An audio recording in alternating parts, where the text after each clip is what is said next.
ఎమ్మిగనూరు నియోజకవర్గంలో అధికార వైసీపీకి షాకుల మీద షాకులు తగులుతున్నాయన్నారు నియోజకవర్గ టీడీపీ అభ్యర్థి బీవీ జయనాగేశ్వరరెడ్డి. టీఎస్ కూలూరు, మసీద్పురం గ్రామాల్లోని సుమారు 200 కుటుంబాలు వైసీపీని వీడి టీడీపీ కండువా కప్పుకున్నారు.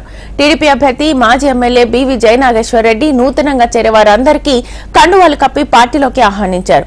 వైసీపీ ప్రభుత్వం ప్రజా వ్యతిరేక పాలన చేస్తోందని ఆయన అన్నారు. టీడీపీ పార్టీలో చేరిన ప్రజలందరికీ కృతజ్ఞతలు తెలిపారు. తెలుగుదేశం పార్టీ అధికారంలోకి రాగానే సూపర్ 6 పథకాలను ఖచ్చితంగా అమలు చేస్తుందని హామీ ఇచ్చారు. మరీ ముఖ్యంగా ఎమ్మిగనూరులో చేనేత టెక్స్టైల్ పార్క్ తో పాటు ఎన్నో సంవత్సరాల నుంచి తాగునీటికి తీవ్ర ఇబ్బందులు పడుతున్న ప్రజల కష్టాలను చూసిన వాడిగా వాటిని పరిష్కరించేందుకు మొదటి ప్రాధాన్యత ఇస్తామని తెలిపారు. రాష్ట్ర ప్రభుత్వ నిధులతో పాటు అవసరమైతే కూటమిలో భాగమైన బీజేపీ ప్రభుత్వం కేంద్రంలో ఉంటుంది కాబట్టి కేంద్ర ప్రభుత్వ నిధులతో ఎమ్మిగనూరు పట్టణాన్ని మరింత అభివృద్ధి చేస్తామని హామీ ఇచ్చారు. ప్రజలు పడుతున్న బాధలను తీర్చి మౌలిక వసతుల కల్పనకు అధిక ప్రాధాన్యతను ఇస్తామన్నారు.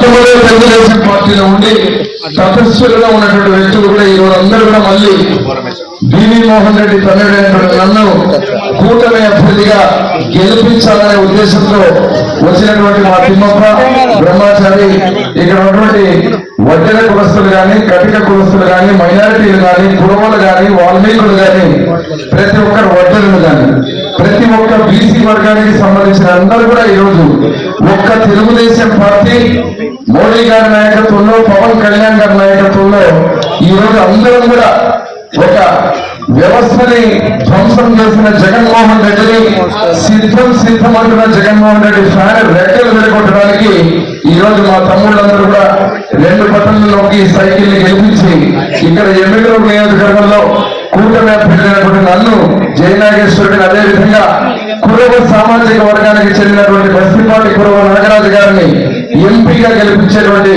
యజ్ఞానికి ఈ రోజు నాంది పట్టడం మొదలైంది. ఏదైతే రానున్న మే 13వ తేదీ ఎలక్షన్స్ జగన్మోహన్ రెడ్డి గారు చెప్పేటువంటి కళ్ళబొల్లి మాటలు, గుళ్ళజరాయి దెబ్బతగిలిందనే డ్రామాలను నమ్మే స్థితిలో ఎవరూ లేరు. ఇటు పక్కన చూస్తే మీరు మా ప్రాంత రైతుల్ని సర్వనాశనం చేసి బడుగు బలహీన వర్గాలు, ఎస్సీ ఎస్టీ మైనారిటీలు అందరికీ కూడా 130 సార్లు బటన్ నొక్కినానని చెప్పి పీక నొక్కినటువంటి జగన్మోహన్ రెడ్డిని గుర్తించి ఈ రోజు ప్రజలందరూ సిద్ధంగా ఉన్నారు. మీరు కాదు సిద్ధం, రాష్ట్ర ప్రజలు, ఎమ్మెల్యేలు ప్రజలందరూ సిద్ధంగా ఉన్నారు.